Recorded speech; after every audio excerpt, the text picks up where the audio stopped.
Inner peace and blessings, beloved. Listen, let me start this first page with a testimony. And I just feel the urgency to give this testimony so that someone else can understand that it's okay. Listen, where I am in God is not because I've been this way all my life. I lived a hard and a rough life to get here. I always knew I was different, but I didn't know how different, if that makes any sense. I knew that I was different. I knew I was special, but I didn't know how special I was, right? So I'm going to just fast forward to the time that as an adult, I began to get into God. Now, when God finally was in the process of calling me to the prophetic, I was in a situation. It was a big situation, and it was gonna pop off. And I ain't talking about just know it was gonna pop off. It was an all black type situation, right? But God used somebody way from Jacksonville to call my phone. Never knew who this person was. Called my phone, said whatever you was about to do, don't go do it. The Lord say don't do it. I'm like, how you know this? How you know what I was about to do? You understand? How you know? Right? So she talked to me or whatever. I made the decision not to. Now, after that, I get a phone call. Hey, you want to go to church with me? I'm like, I mean, okay, cool. You know, the most churching I really was accustomed to is the talking that that my grandmother would give. You know, the morals, the characteristics, things of that. She was led by God. You know, she may not have went to a church because understand we are the church, right? But she may have not went to a building often, but she instilled morals in me that I have unto this day. Now my mom attempted to, but the places that she went, baby, I don't even understand why she even chose them places, baby. My mama chose a hole in this place, right, one time. And they said we can't wear pants. Now I'm like, come on, bro. Like, you know, that's all me and my mama wear. It's just pants. So I'm gonna say this. Listen, God had answered my prayer one day. I was like, we was getting ready to go to the store. All right, this thing, it ain't all topic, but it's funny to me. We was getting ready, me and my mama, we was getting ready to go to Walmart. And we had on a pair of shorts, right? I was like, yes, like about time we finna throw on our shorts and just hop on the Walmart. Who gonna see us, right? So long and behold, as we getting ready to go in, the pastor that holding this church and his whole family see us going in and they coming out, right? So in my mind, cause pettiness have always been in my bloodline, I'm like prancing my shorts, like, oops, y'all should try them because it's hot out this door. But my mom was embarrassed, right? Anywho, that's our tradition and religion. But listen, this is the important part that I really want y'all to understand.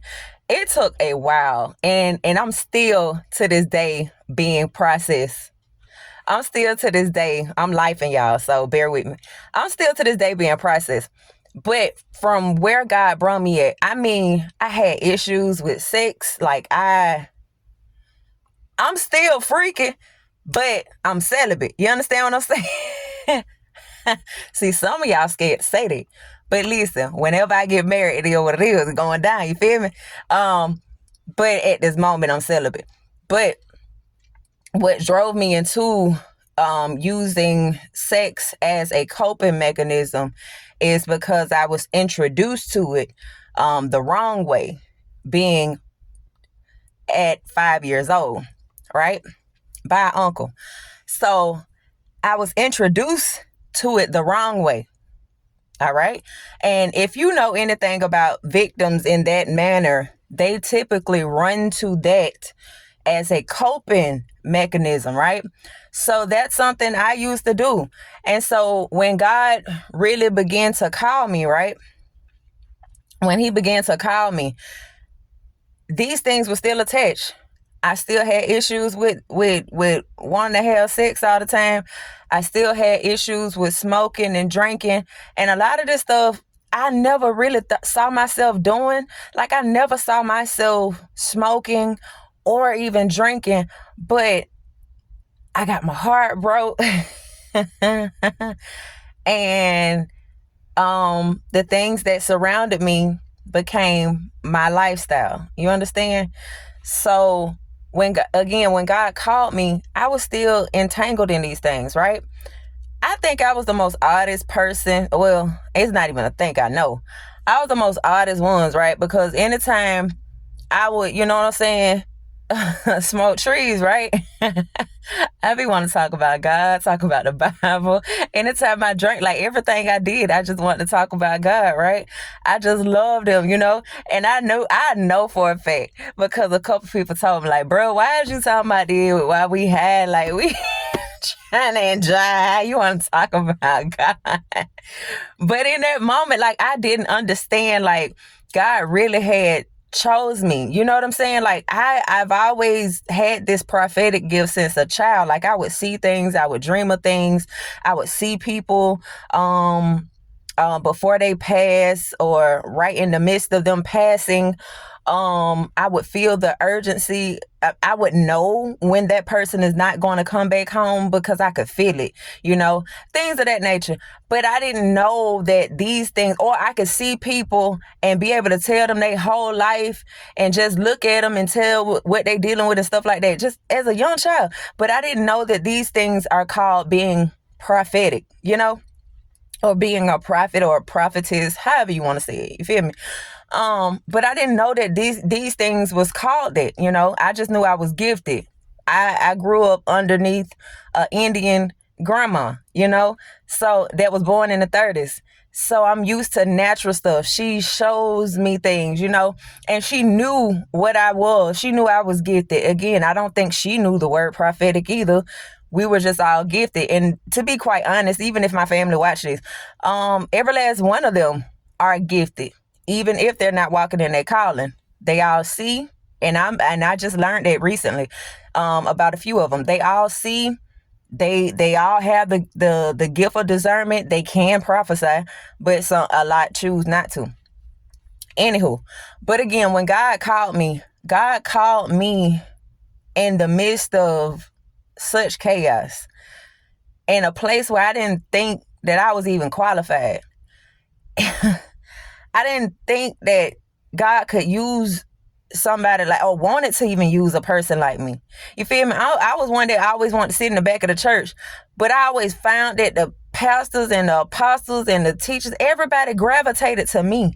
And it's like, why are y'all gravitating to me? I don't want to be close to y'all. Like, you know what I'm saying? Like, I wasn't hiding, because whenever I went, just being in the presence of him or learning him, I felt at home with him, not in the building, but with him. And so later on in life, I understood why they gravitated to me. God allowed me to see who they are behind the scenes, for me to see what to do and what not to do. You understand what I'm saying? He was basically showing me who I am, and I had to be processed to be the person that I am today. But it took him showing me this and a sinful nature. Don't ever think, because I've taken a lot of your time, but listen, if you could bear with me about 2 more minutes, I'ma still tell you this. Don't you ever think that God can't call you in the midst of sin. Like, I don't know why people say that foolishness. He hates sin, but he loves you. And God knows the process that you need to go through. You cannot tell me, can't no man on this earth tell me that some sin that you walk through is sin that was already ordained for you to walk through. Here's why I say this. Because those things that you will outlive, those things that God will take away from you, God knows that when he takes these things fully away from you, that you will never go back to it. And every person that you can help, you gonna help them. And then he'll show you how to use wisdom to help the right people. I'm trying to told y'all something, baby. Listen, there's things that this is not to tell you just stay in sin, stay that way. But as far as you being healed and made whole, only God can do that. Only God. You can try. I've tried it. I was off and on with sex. I was off and on with alcohol. I was off and on with weed. I was out, and that's another story for another day. But I was off and on with black and I was off and on with a lot of things. You feel me?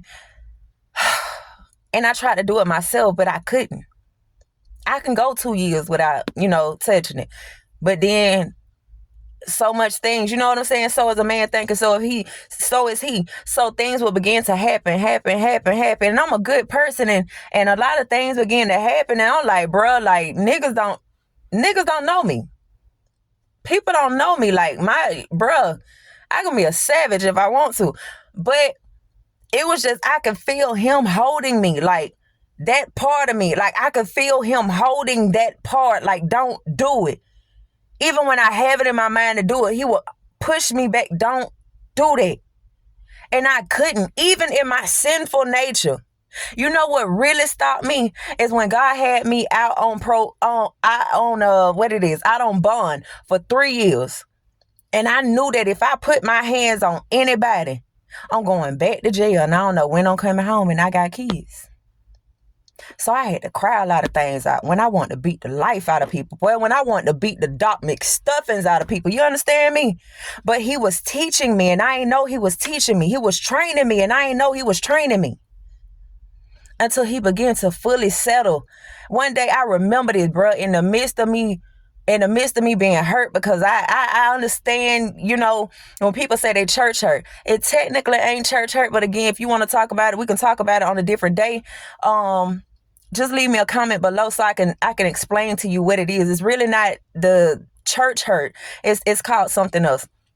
But anywho, it was this last one that betrayed me, right? And God, I heard him so clear if I never heard him a day in my life. He said, I gave man the opportunity to teach you. Now I'm going to show you the way. I will be your teacher. And I promise y'all, from that day forward, God began to teach me himself. You want to know why I have the knowledge that I have? Because God took time with me to teach me. You know why I'm celibate now? Because God took that desire away from me. You know why I don't smoke and drink no more? And listen, and I'm going to say this, and I don't care what title you hold. If you drink wine is your business. Now, do I think that you should be drinking things with spirits in it? Of course not. But nothing wrong with wine. And God taught me this too. He said too much of anything is a sin. You feel me? So if you drink wine, that's your business. That's just on my end. Don't like it, don't follow, don't talk to me. It don't matter to me. But I'm just being honest with you. Now listen, the reason why I don't do certain things no more is because he took those things away from me. I begged God for about 5 years strong. Lord, take this away, take this away, take this away. You know what he had to do? He had to make me seek.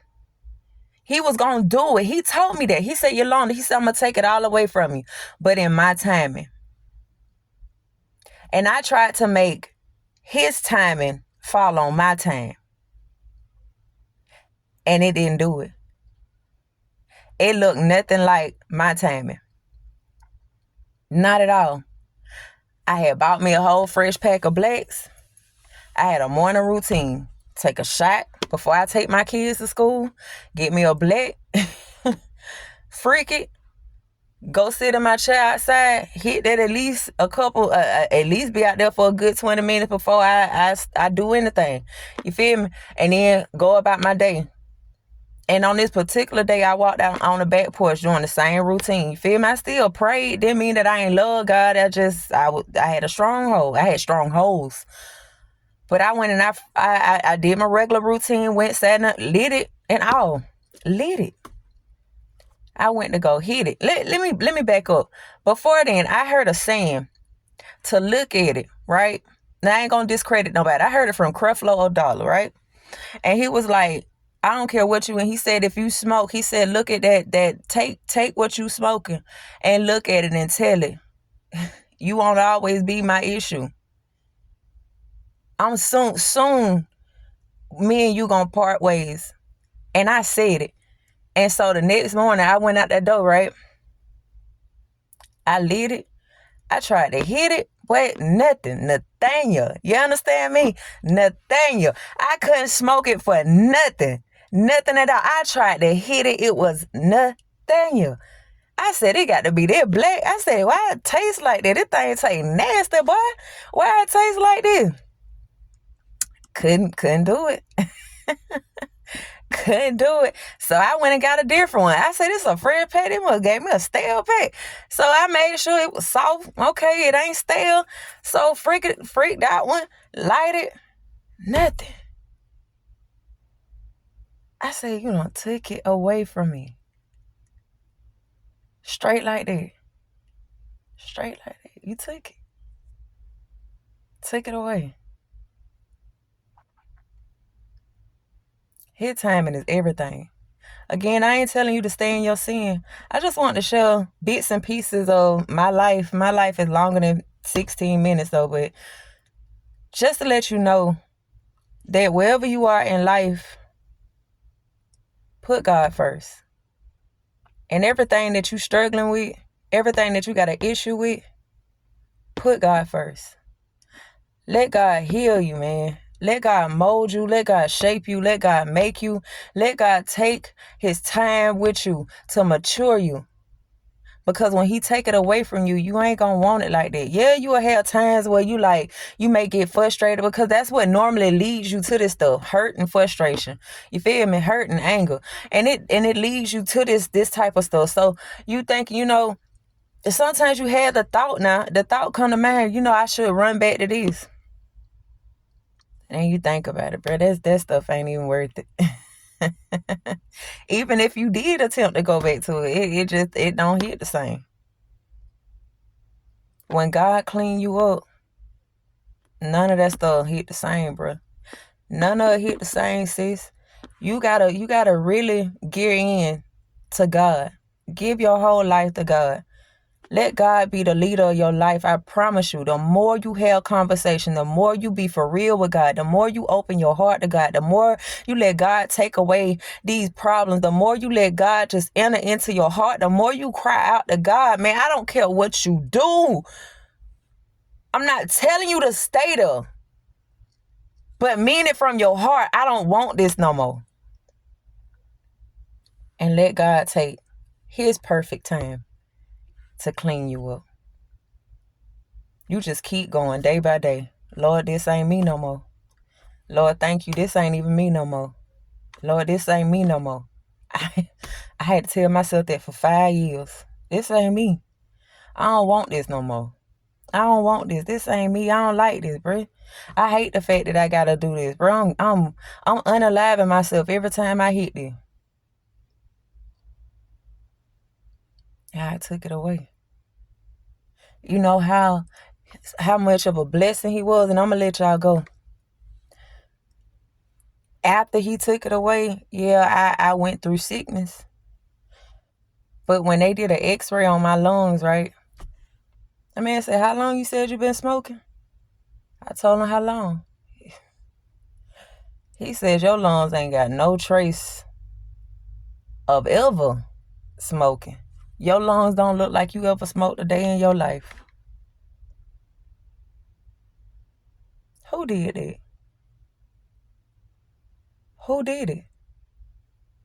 Leave it in the comment below. Listen, I love y'all for real. I don't know who needed this. I gave bits and pieces here and there. But I just wanted you to understand that I ain't one that just had a great life, man. I've been through a lot. I've been through rejection. I've been through abandonment. I've been hurt. I've self-inflicted. I've done a lot of things wrong out of hurt. But look at God now. Why not? If I was so willing, I spent a lot of money in sin. That could have cost me my life. And all he requires today is my life. And I give it to him freely. I love y'all for real, bro. Keep your head up, sis. Keep your head up, bro. Stay encouraged. Don't ever think that you ain't gonna overcome this situation. That is the enemy. Don't let him condemn you. Take that helmet of foolishness off your head, bro. He is fooling you. If you serious about wanting to be changed, wanting to be healed, God will do it. Just make sure your heart right when you talking to him, because he already know you. He know you, and he know what you gonna say. He know when you trying to play with him. You feel me? He know when you gonna try to pimp the... Come on, bruh. He know you. Give him all of you in whatever state that you in, and be for real about the change. The more you grow in him, meaning the more you get your tail in that word, not just praying, but get your butt in that word. God want to see some action behind what you want too. Get in that word. Watch how he clean you up. Watch how he pull up on you, and you ain't gonna even realize, dang, he did it. Daddy, you did your big one with this one. Listen, I took 21 minutes of y'all life that you can't get back, and I thank God for it. So let me end it like this. Father, in the name of Jesus, I thank you for every viewer that watched it until the end. I thank you, Father, for blessing them now, Lord God. I thank you, Father, that I speak to their future man and I say hello and congratulations, baby, you made it. And I speak to the man that you are today, and I tell you that, baby, you keep pressing forward, and that everything that you think that you can't accomplish, you will accomplish it. You just hold strong and give God your heart. Keep your hands up to God and say, Lord, I surrender. And watch God move in your life like never before. If God can do it for a person like me who should have been gone at their own hands, who tried to unalive themselves for many of years, over 18 years. Don't tell me what God can't do for you. So, Father, I thank you right now. And I ask that you cover them. Cover their children, God. Cover those that are around them, God, that's feeding, enabling the wrongdoing. I ask that you will give them people, God, that will love on them, love the hurt out of them. I ask, God, that you will download joy into their lives. You are an amazing person. Don't ever forget that. Don't forget it. As long as you over here on this channel, you ain't gonna forget it. I love you with the love of God. And as always, I see you on the next video.